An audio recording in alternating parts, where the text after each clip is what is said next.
Pandabeswar BJP নেতা জিতেন্দ্র কুমার তেওয়ারি জনসংযোগ অভিযানের সময় চন্দ্রডাঙ্গা গ্রামের বাড়ির দরজা বন্ধ ছিল।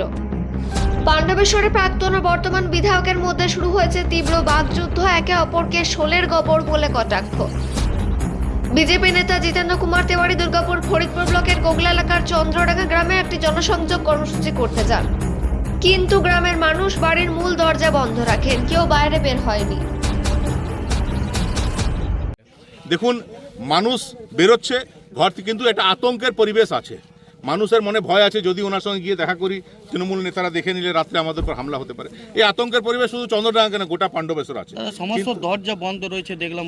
না, সে কি করবেন, সেটা এত ভালো কাজ করেছে নরেন, যে ওই হতো না যে শোলে সিনেমা দেখেছেন তো, গব্বর সিং আসার আগে সবাই দরজা বন্ধ করে নিত, তো নরেন হলো পাণ্ডবেশ্বরের গব্বর সিং। ও গব্বর সিং আসার আগে সমস্ত দরজা জানলাও বন্ধ করিয়ে দেয়। বাচ্চারা রাত্রে দুধ না খেলে মায়েরা বলে এ দুধ খা, নাহলে নরেন চলে আসবে, ভয়ে বাচ্চারা দুধ খেয়ে নেয়। তো সে গব্বর সিং হয়েছে, কিন্তু গব্বর সিংয়ের যে অবস্থা শোলেতে হয়েছিল, পাণ্ডবেশ্বরের মাটিতে নরেনেরও সে একই অবস্থা হবে। এই পরিস্থিতি দেখে জিতেন্দ্র কুমার তেওয়ারি স্থানীয় বিধায়ককে কটাক্ষ করে বলে, নরেন্দ্রনাথ গ্রামবাসীদের ভয় দেখিয়ে রেখেছেন, তাই গ্রামের ভয়ে পরিবেশ তৈরি হচ্ছে। তিনি বলেন, নরেন্দ্রনাথ যেন শোলে ছবির গব্বর সিং, যেমন ছবিতে কোনো শিশু দুধ না খেতে চাইলে তার মা বলে খেয়ে নাও, না হলে গব্বর আসবে, তেমনি চন্দ্রডাঙ্গা গ্রামে নরেন্দ্রনাথ চক্রবর্তী গব্বর সিং হয়ে আছেন। তার ভয় পুরো গ্রাম আতঙ্কিত থাকে এবং ভাবে বাইরে বের হলে গব্বর নরেন্দ্রনাথ রেগে যাবেন।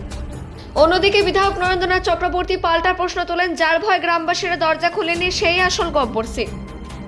তিনি বলেন, যে ডাকু সর্দারের ভয়ে গ্রামবাসীরা আতঙ্কিত হয়ে দরজা খুলতে সাহস পায়নি, সেই গব্বর চন্দ্রডাঙ্গা গ্রামে গিয়ে আমাকে গব্বর বলছে। তিনি বলেন, আমি চন্দ্রডাঙ্গা গ্রামে যাইনি, আসলে 5 বছর পর হঠাৎ এক অচেনা কালো পোশাক পরা ব্যক্তিকে এবং তার কয়েকজন সঙ্গীকে দেখে গ্রামবাসীরা ভেবেছে গ্রামে ডাকু এসেছে। দাদা, জিতেন্দ্র তেওয়ারিকে গ্রামের মানুষ দেখে দরজা বন্ধ করলেন আজ पांडवेश्वर, কি বলবেন? अरे वो तो निजी ही बोले छे जो गब्बर, बात तो सही है भाई। गब्बर जब आएगा गांव का आदमी तो दरवाजा जानला जरूर बंद करेगा। भाई गब्बर देखते रहना, बीरू भी जाएगा चांदेर डांगा, पूरा परिवार लेके जाएगा माँ संतोषी को पूजा करने के लिए, तब फूल बरसेगा। भाई তুমি আসলে মানুষ দরজা বন্ধ করে দেয়। আর এই চাঁদের ডাঙাতে আমি যাব, আমার পুরো পরিবারকে নিয়ে ওখানে আমি যাই মা সন্তোষীকে প্রণাম করতে, প্রতিবার চাই, এবারও যাব। দেখবে সেদিন গোটা চাঁদের ডাঙা ভিড় করে এসে সবাই মিলে একসঙ্গে মায়ের প্রসাদ খাচ্ছি। তোমাকে আমন্ত্রণ রইল। তুমি কে হে? হরিদাস পাল, ভোটের গল্প করতে এসছো, 4.5 বছর মানুষের খবর নাওনি, মানুষের সঙ্গে দেখা দাওনি, মানুষের পাশে থাকুনি। আমরা 24 ঘন্টা মানুষের সঙ্গে ছিলাম, আছি, থাকবো। আর গ্রামেগঞ্জে আরে সাধারণ মানুষের কথা ছেড়ে দাও, বিজেপি লোকরা তোমার সঙ্গে আছে, তারা তোমার সঙ্গে বেরোচ্ছে।